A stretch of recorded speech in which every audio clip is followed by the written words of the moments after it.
Welcome to the Still Small Voice Within podcast. I'm Pamela.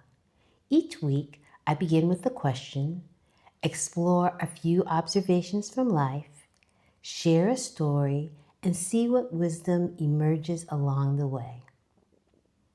Today's question is, do you have to know what a feeling means for it to do its work?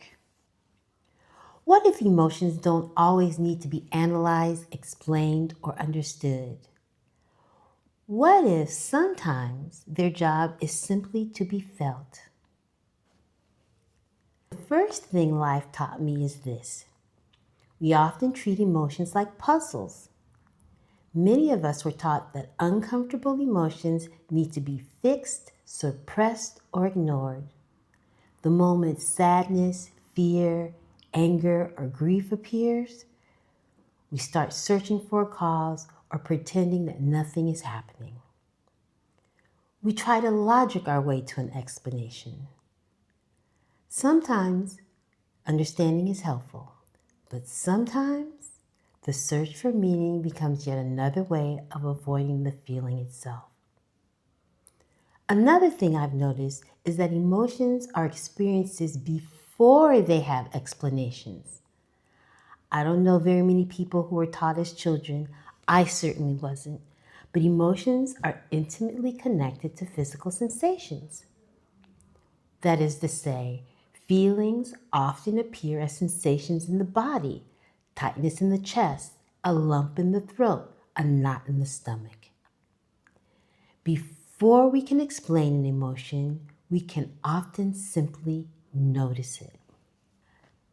Next, not every emotion is a message. Some emotions are signals. Some are echoes of experiences we no longer consciously remember. Some emotions arrive as anxiety, a churning stomach, trembling, tightness in the chest. Anger may feel like heat rising into the face or tension in the jaw. Sadness often feels heavy. Shame has a way of making us want to disappear. The body has been speaking all along. Some physical sensations may be old emotions finally finding space to do their work. Not every feeling arrives with a clear lesson attached.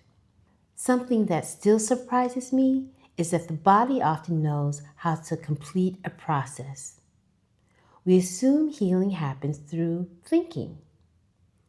Yet tears often arrive before understanding.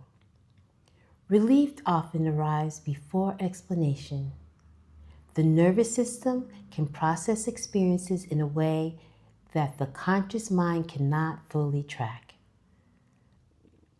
Sometimes our role is to accompany the process rather than control it.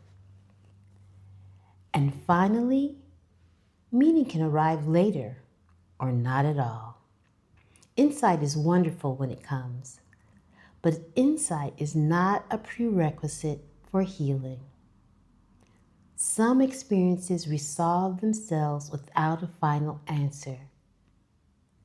The need to know can sometimes become another form of resistance. Peace is not always the result of understanding. Sometimes it's the result of allowing. I've had emotions arrive that didn't seem to connect to anything happening in the moment.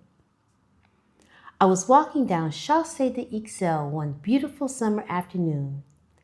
It's a busy pedestrian street in Brussels, full of shops, eateries, people going about their day.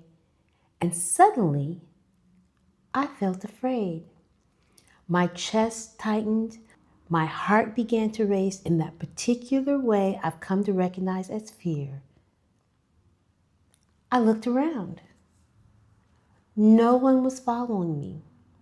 There were no buses, no cyclists rushing toward me.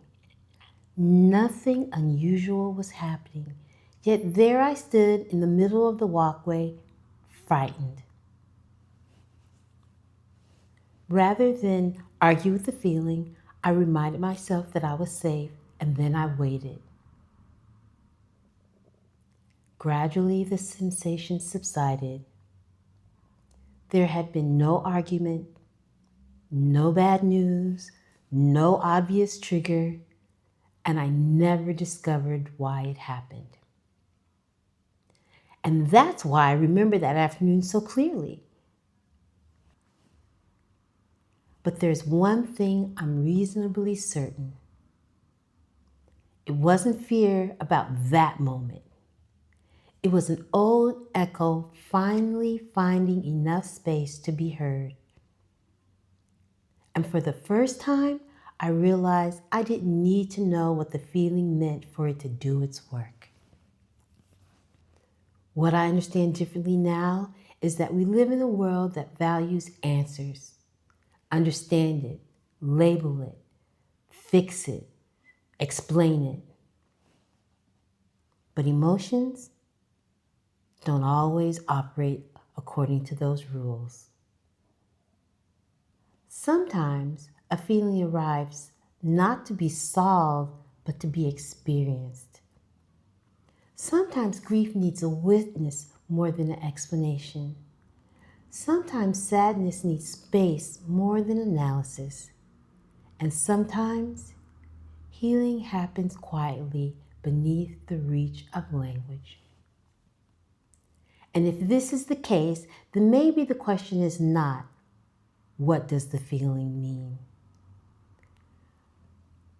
Maybe the question is, can I be with this feeling long enough to let it become whatever it's trying to become? The answer may or may not arrive in words, and maybe, just maybe, that's okay, because not everything that heals us can be explained. Some things simply need to be felt. And as usual, I'll leave you with a few questions. What questions have you been living? What experiences have shaped you? What are you learning that you haven't yet put into words? And what is your own still small voice trying to tell you? Don't worry if an answer doesn't come right away. Some questions aren't meant to be solved immediately. You can simply carry them with you, and when the time is right, they'll be there waiting. If you'd like to continue the conversation, I'd love to have you join me next time. And if you think someone might find this conversation helpful, please consider liking, sharing, subscribing, or hyping the podcast. Thank you for dropping by, and may you be well.